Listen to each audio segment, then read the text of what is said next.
Reactive training systems. Yeah, I hear that a lot too, actually.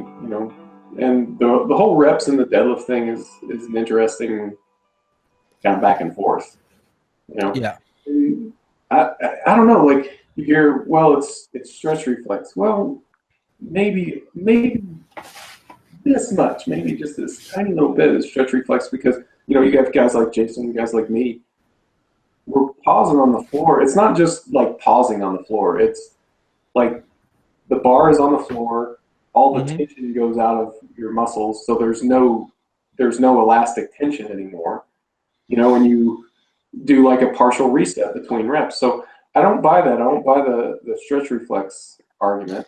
Well, I wouldn't say stretch reflex in Jason's case. What I noticed with Jason was that what we noticed is that he set up with his hips higher and his shoulders were too far forward.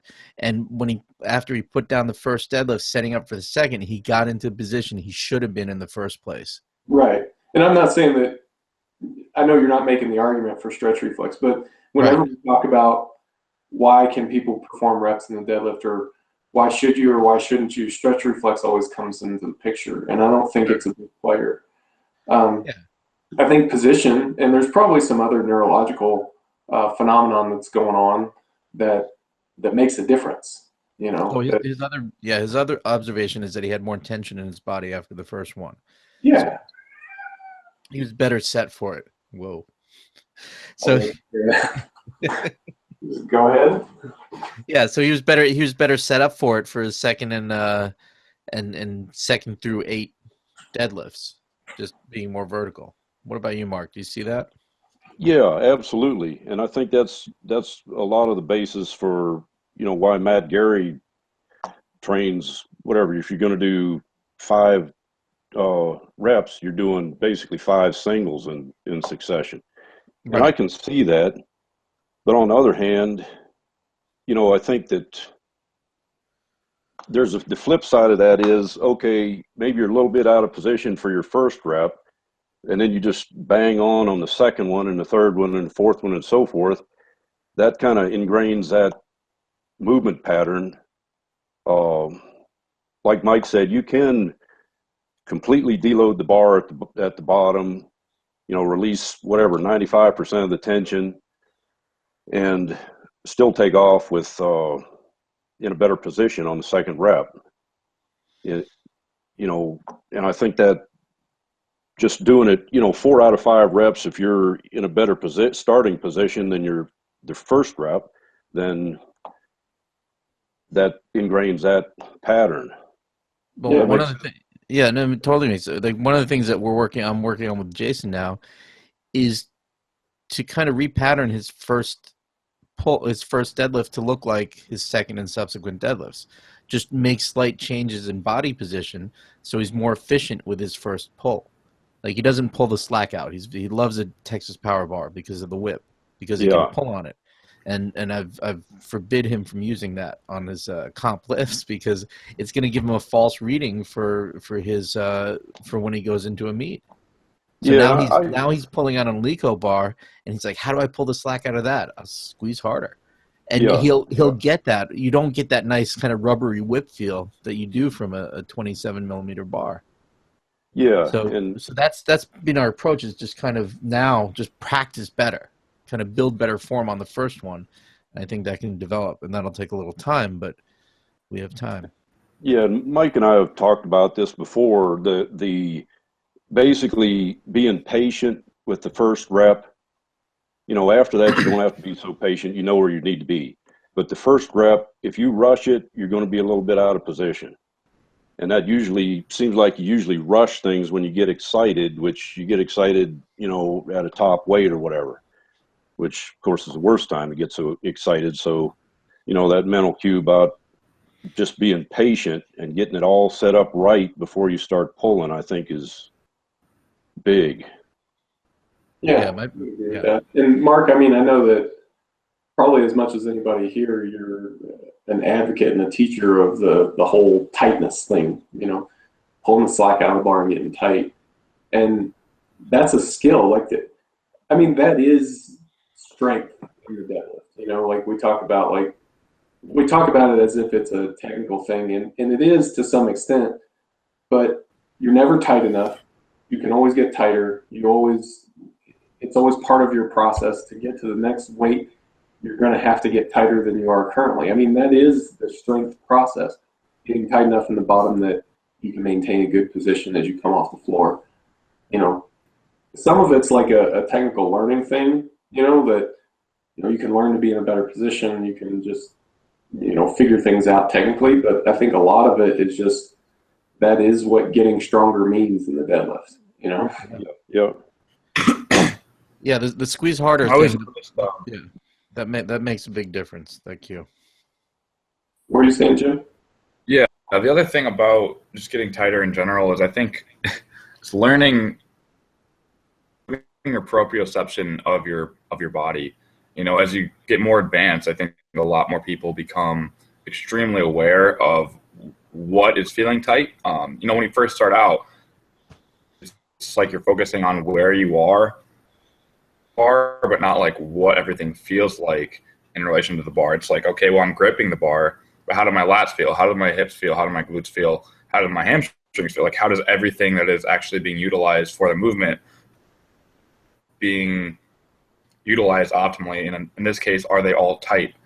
And I think experience is just over time you become more aware of the tightness that the whole group has, and I think that's kind of like where the masters are between the even the intermediate guys.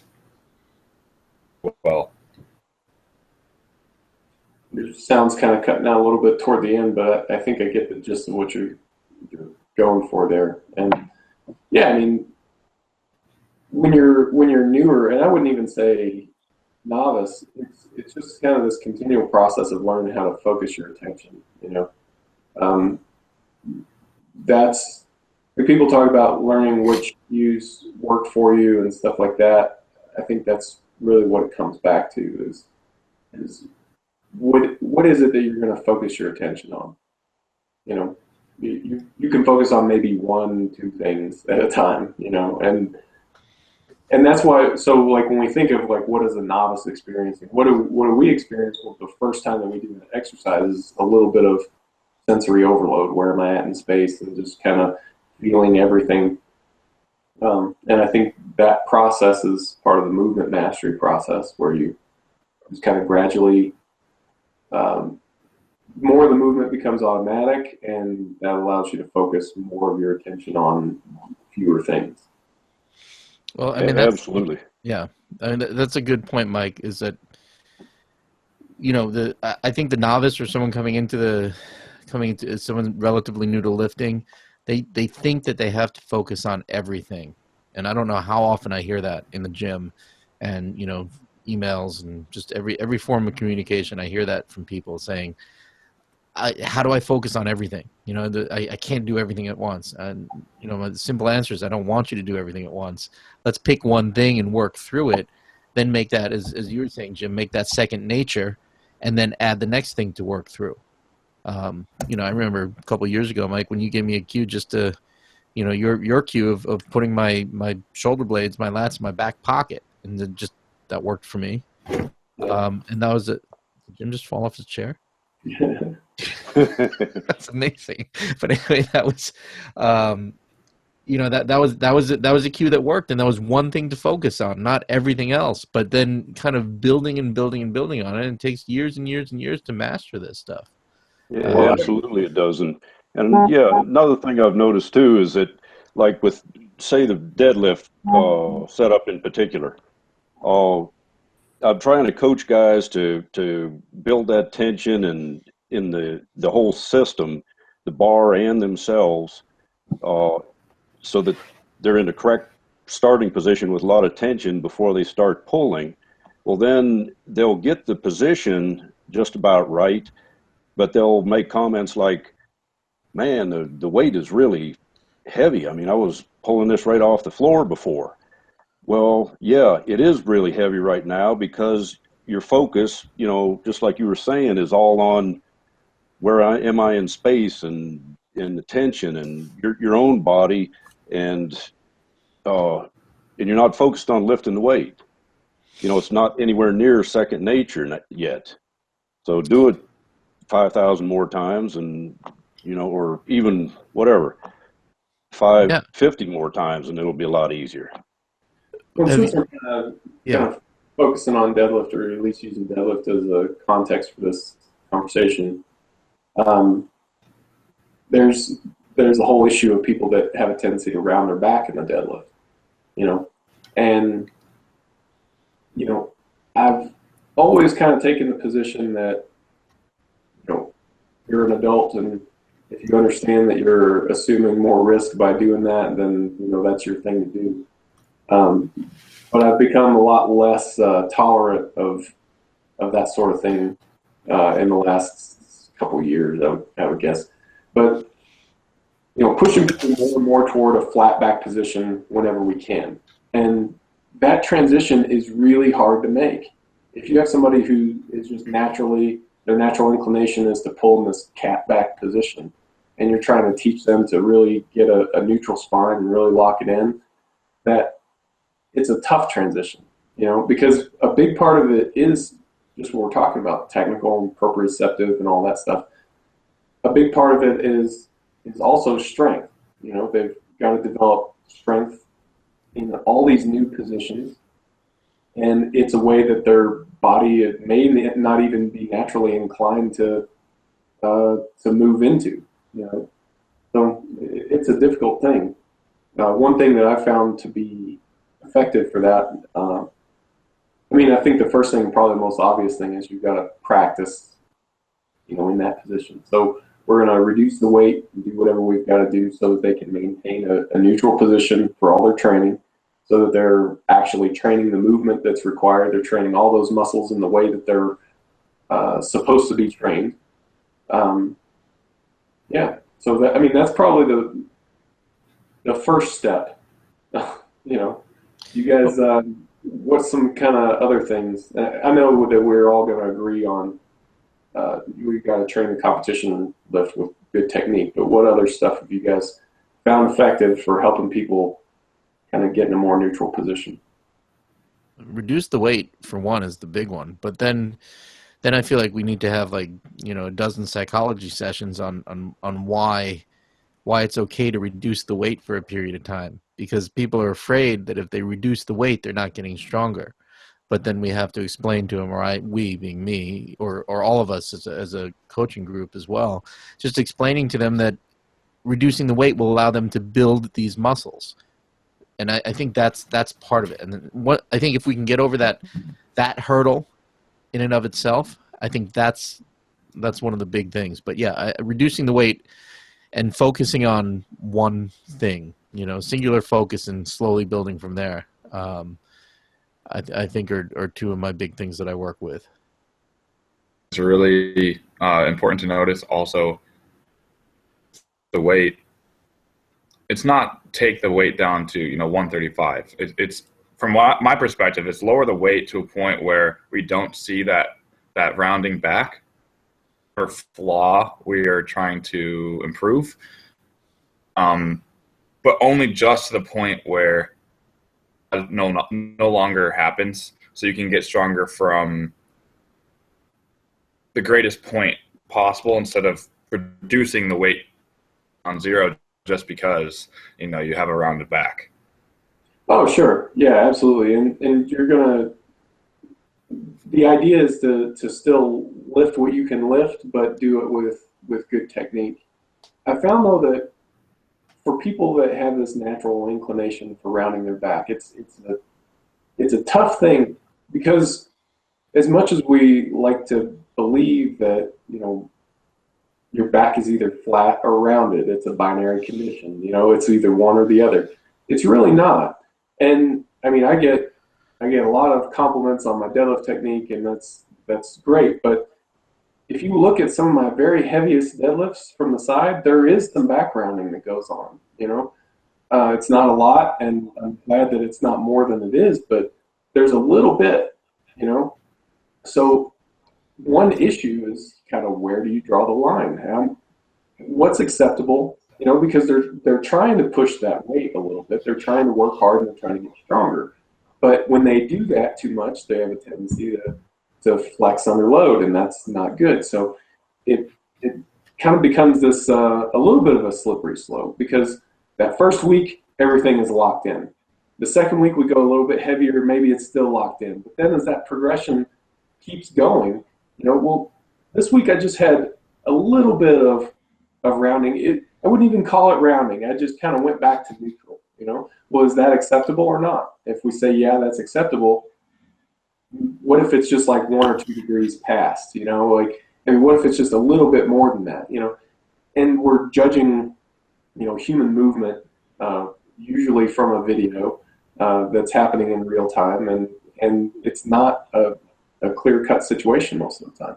I think that's part of what makes it difficult, is that it's hard to get that quality practice, because as you continually try to push it and improve, the tendency is to kind of fall back to old habits. Yeah, well, one of the things that, curiously for you, Mike, and also for you, Mark, is when you guys are pulling, like, at what RPE do you start to see a form break?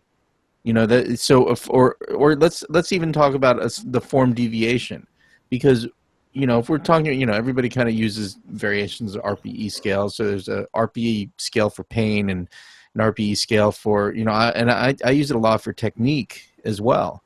So, it's rate of perceived technique, right? So if you're going for good technique, we've taken the weight down, maybe we've only taken it down by 20%. And now we're saying, look, at this weight, work up to where your technique starts to break. And then that's kind of your top. Yeah. But where do you see for yourself? Where do you see that slight rounding of the back? And then part of that, I think, is a function of how often you train at that higher percentage. And we're talking probably about going for limit lifts, and we don't push that a lot in our training. Right. Yeah. I don't have any great numbers for you off the top of my head, but or just like an idea, or percentages, or just just some kind of thing where it's saying is a top whatever, or first attempts, second attempts, third attempts, like when you start to see like your back starting to go a little bit, if you're looking back on it. That's a good way to look at it. I guess I would for me, it was third attempts. Second attempts were still pretty solid. They're just starting to move a little bit slower. But then when you get into that third attempt, and so, I've had issues in the past, which, I've always kind of identified as, an SI joint issue or something like that, which is maybe a whole other conversation. But it would always happen when I would get out of position in a deadlift. When I would round my back, the bar would get out in front of me. Basically, there's more strain on all those structures, and that's what would cause the issue. So over time, one of the things that I learned was just don't get in that position. Don't let the bar get out in front of you. Don't get into a rounded back position, and if you do, put the bar down. Don't keep pulling, because that's when you're at high risk. So for me, most of the time, whenever I would end up in that position and just keep pulling anyway, we're talking third attempts. Right, third attempts where there's a risk reward kind of thing. Right. Yeah, maybe not always the most rational risk reward, but well, exactly. You're not, if you start feeling it on the first attempt, or you're going for an RP of 7 in the gym, and that happens, it's a different equation. Yeah, I agree with that too, Paulie. It's for me, it's like Mike said, kind of also depends on, I think, what's going on with you physically. If you're like, if my upper back's pretty beat up, then the RPE, or the percentage, which for me is around, I think, 93%, I would say, or RPE 94%, something like that. When things may start breaking down, if I've got, excessive tightness in my upper back and shoulder, lats are beat up and I can't get tight like I want to. If everything's good to go and so forth, then it's third attempt, near max weight type stuff. So, and so that would go to follow. For a lot of lifters who haven't been long in the game, it's the third attempt of this year is an opener for next year. And so it should be expected that maybe this year, the third attempt, the back rounds a little bit, but maybe the equation goes to follow that next year the back should be flat when they hit that same number, or whenever they hit that same number again, or it comes up in regular training. Sure. Does that make sense? Yeah. And I like that general progression of things too. You know, and so there is pretty common knowledge, kind of almost a cliche to say, well, you know, max lifts aren't pretty. And a lot of times that, I don't know, let me rephrase that. That can be true sometimes, but not pretty doesn't mean like horribly disfigured. I mean, we're talking about like, you know, some deviations, you know, like in this case, we're talking about Mark and I, we have some slight back rounding on the deadlift, but at least in my case, I don't think it's something that very many people have noticed. You know, right? I mean, You can feel it, yeah. Like, ending up in some horrible and compromised positions. You know, so, and I think that's true if you look at any lifter who's sufficiently mastered their craft, that those max lifts still maintain good quality technique. I mean, just watch a high level competition, and even the third attempts, most of the people aren't getting horribly out of position. Mm-hmm. And the ones that are, I mean, you know, there's always exceptions, right? There's always exceptions in lots of cases. But most of the time, the people that are performing at a really high level, that are making a lot of lifts, and to put it bluntly, the kind of lifter that you want to emulate are the ones that are maintaining their technique for the most part, even on very heavy lifts. Yeah. So, I mean, there's that acceptable range. Right. You know, and, you know, to me, I would expect to see that happen. But if you know, I would kind of be an indicator to me if I'm watching somebody on a platform, if their first lift looks like that, if their opener looks like that, if their warm-ups look like that. Yeah. And that's something that we watch for so that we can make adjustments, because that's not normal, because it's just going to get worse. I rarely do we see it get better. Right. I mean, on the platform. I think a great recent example of this is our lifter, Stephen Manuel, who competed last weekend, set a world record in the squat and the total at 105. If you look at his squat, so world record squat, third attempt, if you look at that lift, he gets slightly out of position as he comes up. You know, it's enough that you can see it. It's obviously a near limit lift. You know, at this stage, you know, there's always a chance to build on it in the next training cycle. But it's obviously a third attempt. You know, but the other two attempts don't have that. You know, that's much more maintained.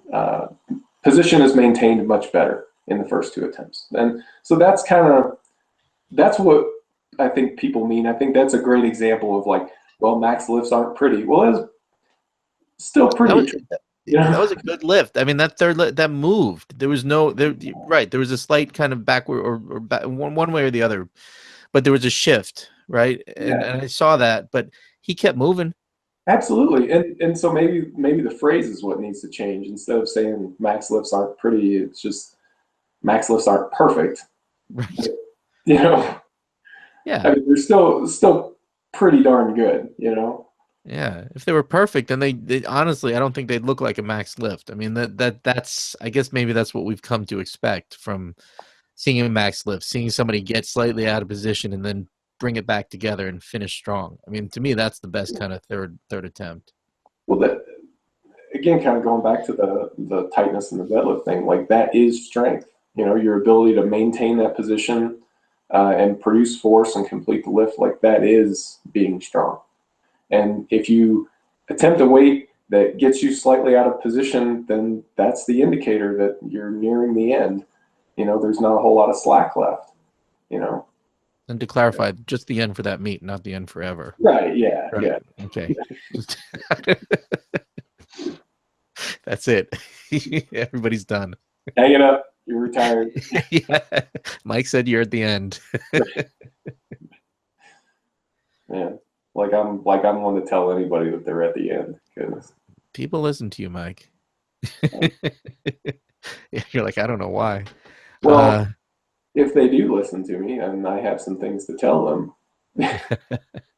Actually, actually, I'll go ahead and take that awkward segue. Let's see. I did want to kind of share some general news stuff. First, Raw Nationals is coming up. Obviously, I think pretty much everybody in USA Powerlifting is aware of that. That's what, 2 weeks from today is when it starts, right? 2.5. Yeah, or no, 2.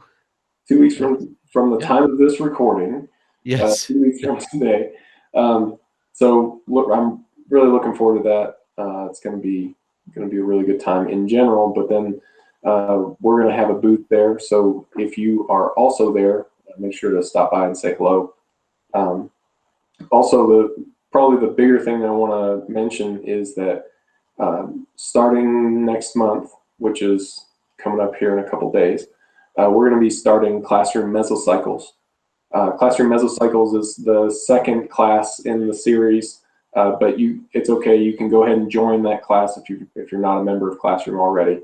You won't be lost.